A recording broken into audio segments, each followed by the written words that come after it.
আপনি যদি ইন্টারনেটে ঢুকে কোনো ওয়েবসাইটে বড় বড় লাল নীল হলুদ বাতি জ্বলা ডাউনলোড বাটনগুলোতে প্রেস করা বন্ধ করতে পারেন, তাহলে আপনার কম্পিউটারে আর অ্যান্টিভাইরাসের দরকার পড়বে না। You heard me right, antivirus নয়, কম্পিউটার ভাইরাস থেকে মুক্ত থাকার জন্য আপনার দরকার a little bit of common sense. আজকের ভিডিও টপিক হচ্ছে অ্যান্টিভাইরাস। অ্যান্টিভাইরাস কি এই যুগে এসে আসলেই আপনার কম্পিউটারে কোনো কাজ করে, বা আপনার আদৌ অ্যান্টিভাইরাস সফটওয়্যারের কি দরকার আছে? আজকের ভিডিওতে টোটাল 3টা রিজন আমি বলবো, যে রিজনগুলো শোনার পরে আই থিঙ্ক আপনার কম্পিউটারে অ্যান্টিভাইরাস সফটওয়্যার থাকলেও আপনি সেটাকে আনইনস্টল করে দিবেন। সো রিজন নাম্বার 1, সেটা হচ্ছে অ্যান্টিভাইরাস সফটওয়্যার অলমোস্ট অলওয়েজ আপনার কম্পিউটারকে স্লো করে দেয়। স্পেশালি যদি একটু পুরনো কম্পিউটার ইউজ করেন আপনি, কিংবা একটু বাজেট রেঞ্জের ল্যাপটপ কিংবা ডেস্কটপ কম্পিউটার ইউজ করেন, তাহলে এই অ্যান্টিভাইরাস সফটওয়্যার আপনার কম্পিউটারকে স্লো করার জন্য একটা মারাত্মক ভূমিকা পালন করে। সবগুলো অ্যান্টিভাইরাসই কিছু না কিছু ব্যাকগ্রাউন্ড প্রসেস এবং ব্যাকগ্রাউন্ড সার্ভিসেস রান করে, এবং সেটা কন্টিনিউয়াসলি করতেই থাকে। সো এই ব্যাকগ্রাউন্ড প্রসেস এবং সার্ভিসেসগুলো আপনার র্যাম এবং সিপিইউ কন্টিনিউয়াসলি খেতে থাকে। আর কাজের কাজ কতটুকু করে এটা নিয়ে আমার মারাত্মক রকমের সন্দেহ আছে, যেটা বাকি 2টা পয়েন্টে আলোচনা করব। সো আপনার কম্পিউটার যদি একটু স্লো হয় আর কম্পিউটারে যদি একটা অ্যান্টিভাইরাস সফটওয়্যার থাকে, তাহলে আনইনস্টল করে দেখুন, ফাস্ট হয়ে যাওয়ার চান্স অনেক আছে। সেকেন্ড রিজনে যাওয়ার আগে আপনাদের সাথে পরিচয় করে দিতে চাই আমাদের আজকের ভিডিও স্পন্সর হিটপ ওয়াটারমার্ক রিমুভারের সাথে। এইটা একটা ফ্রি ওয়াটারমার্ক রিমুভার, যেটা আপনারা অনলাইনে ইউজ করতে পারবেন। সো কোনো ছবিতে যদি ওয়াটারমার্ক থাকে বা জল ছাপ যেটাকে বলি আমরা, এটা থাকলে খুব ইজিলি আপনারা অনলাইনে রিমুভ করতে পারবেন। সেই সাথে হিটপ ওয়াটারমার্ক রিমুভার একটা সফটওয়্যারও আছে, যেটা ডাউনলোড করেও আপনি চাইলে খুব ইজিলি যে কোনো ছবি থেকে ওয়াটারমার্ক রিমুভ করতে পারেন। আমি টেস্ট করে দেখেছি, বেশ ভালোভাবে অলমোস্ট অ্যাকুরেটলি, শতভাগ না হলেও খুব কাছাকাছি অ্যাকুরেটলি রিমুভ করতে পারে background. So I definitely recommend this software. ডেসক্রিপশনে লিঙ্ক দেওয়া আছে, আপনারা চাইলেই চেক করতে পারেন ছবি কিংবা ভিডিও থেকে ওয়াটারমার্ক রিমুভ করার জন্য। ওকে, অ্যান্টিভাইরাস ইউজ না করার রিজন নাম্বার 2 হচ্ছে অ্যান্টিভাইরাস সফটওয়্যার আপনাকে কখনোই শতভাগ নিরাপত্তা দিতে পারবে না। এর রিজনটা এক্সপ্লেন করার জন্য আপনাদেরকে বুঝতে হবে অ্যান্টিভাইরাস সফটওয়্যার আসলে কিভাবে কাজ করে। অ্যান্টিভাইরাস সফটওয়্যার মূলত একটা ভাইরাসের ডেটাবেস। তার মানে এইটার ডেটাবেসের মধ্যে অনেকগুলো ভাইরাসের ডেফিনেশন দেওয়া আছে, এবং অ্যান্টিভাইরাস সফটওয়্যারকে চিনিয়ে রাখা হয়েছে যে ভাই এই জিনিসগুলো যদি তুমি কখনো দেখো, তাহলে বুঝবা এগুলো ভাইরাস, এগুলোকে ধরবা, পিটাবা, অথবা যাই করবা। সো এইটা হচ্ছে অ্যান্টিভাইরাস সফটওয়্যার। এখন যখনই কোনো একটা ভাইরাস তৈরি হয়, নতুন কোনো কালপ্রিট যখন মানুষকে ক্ষতি করার জন্য কোনো একটা নতুন ভাইরাস তৈরি করে, সেই ভাইরাসটাকে অ্যান্টিভাইরাস সফটওয়্যার ইনিশিয়ালি ডিটেক্ট করতে পারে না। কারণ প্রথমে তো ওইটাকে চিনেই না, এটা চেহারাই চিনে না, গ্রিন লাইট দিয়ে দেয় যে ভাই তুমি ঢোকো। সো অ্যান্টিভাইরাসের যে কোম্পানিগুলো আছে, তারা মূলত প্রতিনিয়ত নতুন নতুন ভাইরাস ডিফাইন করে, নতুন নতুন ভাইরাস তাদের ডেটাবেসে যুক্ত করে। এই কারণে অ্যান্টিভাইরাস সফটওয়্যার রেগুলারলি আপডেট করতে হয়। আপডেট যদি না করেন, তাহলে আপনারা এই অ্যান্টিভাইরাস কোনোই কাজে আসবে না। অ্যান্ড আপডেট দেওয়ার পরেও বেশিরভাগ সময় নতুন ভাইরাসগুলো যখন বের হয়, তখন বেশিরভাগ মানুষের কম্পিউটারে আগে ক্ষতি করে ফেলে, এরপরে অ্যান্টিভাইরাস কোম্পানিগুলো সেগুলোকে ভাইরাস হিসেবে ডিফাইন করে। এই কারণে শতভাগ নিরাপত্তা কিন্তু অ্যান্টিভাইরাস সফটওয়্যার আপনাকে দিতে পারবে না, বরং আপনার কমন সেন্সই আপনাকে সবচেয়ে বেশি নিরাপত্তা দিবে। এবার চলে এসে আমরা রিজন নাম্বার 3, ফাইনাল রিজনে। অ্যান্ড আই থিঙ্ক এটা হচ্ছে সবচেয়ে বড় রিজন, যে কারণে আপনার কম্পিউটারে থার্ড পার্টি কোনো অ্যান্টিভাইরাস সফটওয়্যারের দরকার নেই। সেটা হচ্ছে you most probably have an antivirus. Already আপনার কম্পিউটারে একটা অ্যান্টিভাইরাস আছে। যদি আপনি উইন্ডোজ 10 কিংবা 11 ইউজার হন, তাহলে ডেফিনেটলি আপনার কম্পিউটারে একটা অ্যান্টিভাইরাস আছে, এবং এই অ্যান্টিভাইরাসটা আপনার কম্পিউটারকে সিকিউর রাখার জন্য মোর দ্যান এনাফ। আর কোনো থার্ড পার্টি অ্যান্টিভাইরাসের দরকার নেই। বাট আপনি যদি উইন্ডোজ 7 কিংবা তারও পুরনো উইন্ডোজ এক্সপি ইউজ করেন, তাহলে ডেফিনেটলি ওইখানে যে উইন্ডোজের বিল্ট ইন অ্যান্টিভাইরাসটা আছে, উইন্ডোজ ডিফেন্ডার, সেটা অতটা কার্যকর না।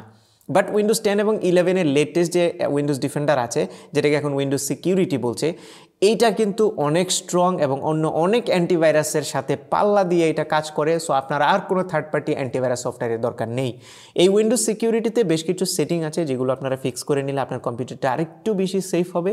এই বিষয়ে আমি আমার সেকেন্ড চ্যানেল বেসিক ভাই, যেখানে আমি শুধু টিউটোরিয়াল আপলোড করি, আপনি যদি না জানেন তাহলে ডেফিনেটলি সাবস্ক্রাইব করবেন। ওই চ্যানেলে আমি এই উইন্ডোজ সিকিউরিটি নিয়ে একটা ভিডিও বানিয়েছি, আমি ডেসক্রিপশনে দিয়ে দেবো, চেষ্টা করবো আই বাটনেও দিয়ে দেওয়ার। আপনারা ওই ভিডিওটা যদি দেখেন, তাহলে বিল্ট ইন অ্যান্টিভাইরাস সফটওয়্যার দিয়ে কীভাবে আপনার কম্পিউটারকে সেফ রাখা যায় সেই সম্পর্কে একটা আইডিয়া পেয়ে যাবেন। অ্যান্ড যদি ভিডিওটা পছন্দ হয়, ডু সাবস্ক্রাইব টু বেসিক ভাই। তো আপনার যেহেতু বিল্ট ইন একটা অ্যান্টিভাইরাস আছে, third party antivirus software use করার তো একদমই কোনো দরকার নেই। তো এই হচ্ছে মোটামুটি 3টা রিজন। এবার ফাইনালি আমি জাস্ট একটা ছোট্ট জিনিসের উপর একটু আলোকপাত করতে চাই, সেটা হচ্ছে যেটা প্রথম থেকেই বলছিলাম, কমন সেন্স। কিভাবে আমরা কমন সেন্স দিয়ে ভাইরাস অ্যাভয়েড করব।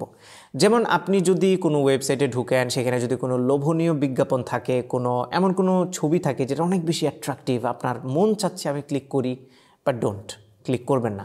সেই সাথে অনেক সময় লটারির অফার আসে, এই আসে ওই আসে, এরকম আনইউজুয়াল যে জিনিসগুলো আছে, বা বড় বড় করে ডাউনলোড লেখা থাকে। আপনি একটা ফাইল ডাউনলোড করতে গেছেন, and mostly cracked software download করতে গেলে ওই ওয়েবসাইটগুলোতে আমরা এটা দেখি যে একটা পেজের মধ্যে 10, 12, 20টার মতো ডাউনলোড বাটন, কোনটায় ক্লিক করবে আমি কনফিউজড। সবসময় মনে রাখবেন যে ডাউনলোড বাটনগুলো অনেক বড় বড়, অনেক কালারফুল, লাল নীল বাতি জ্বলে, ওইগুলোতে ক্লিক করা থেকে বিরত থাকবেন। এইসব সাইটে ডাউনলোড অপশনগুলো অনেক ছোট থাকে, মাঝে মধ্যে জাস্ট টেক্সটের মধ্যে লিঙ্ক করা থাকে। সো এই জিনিসগুলো যদি আপনি মেনটেন করতে পারেন, যদি পাইরেটেড সফটওয়্যার ইউজ করার অভ্যাসটা থেকে আপনি কিছুটা সরে আসতে পারেন এবং উল্টাপাল্টা ওয়েবসাইটগুলোতে ভিজিট করা বন্ধ করতে পারেন, তাহলে আপনার কম্পিউটারে ভাইরাস কিন্তু সচরাচর ঢুকবে না। আর একটা সময় ছিল যখন ভাইরাস যারা তৈরি করতো তারা হুদাই মানুষকে প্যারা দেওয়ার জন্য ভাইরাস তৈরি করতো, like shortcut virus, copy virus, যেগুলো একটা ফাইলের 2-3টা কপি বানায় ফেলে।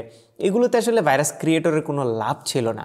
যদিও এখানে অন্য কোনো রিজন থাকতে পারে, লাইক অন্য কোনো কোম্পানি এই উইন্ডোজকে বদনাম করার জন্য, উইন্ডোজ বদনাম করার জন্য এই টাইপ করতে পারে, এরকম কোনো বিহাইন্ড দ্য স্টোরি থাকতে পারে। বাট মোস্টলি যারা ভাইরাস ক্রিয়েট করতো তারা আসলে মানুষকে ক্ষতি করার জন্যই করতো, তাদের নিজেদের কোনো লাভ ছিল না। বাট এখন যে ভাইরাসগুলো তৈরি হয় এগুলো মোস্টলি আপনার ইনফরমেশন কালেক্ট করার জন্য তৈরি হয়।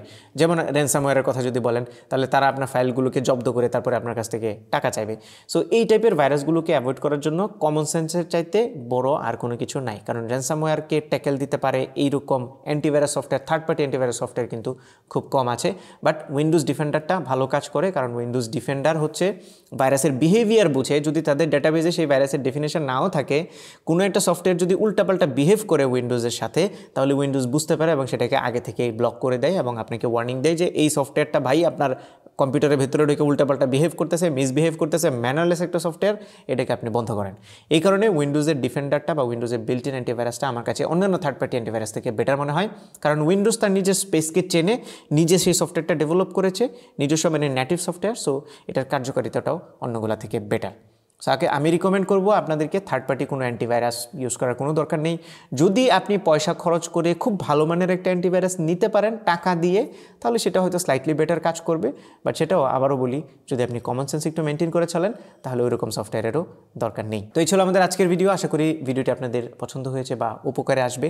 যদি উপকারে আসে তাহলে আমাদের এই চ্যানেলটি সাবস্ক্রাইব করবেন, আপনার ফ্রেন্ডদের সাথে শেয়ার করবেন, কমেন্টে জানাবেন আপনার মতামত, এবং আমাদের যে বেসিক ভাই চ্যানেলটি আছে সেটাতেও সাবস্ক্রাইব করবেন। আমাদের ফেসবুকে গ্রুপ আছে, সেখানে জয়েন করতে পারেন। আমাদের ফেসবুকের পেজ আছে, আপনি চাইলে সেখানেও ফলো করতে পারেন। আর আমাদের এই চ্যানেলটিকে তো সাবস্ক্রাইব অবশ্যই করবেন। দেখা হবে পরবর্তী ভিডিওতে। Till then take care. আসসালামু আলাইকুম।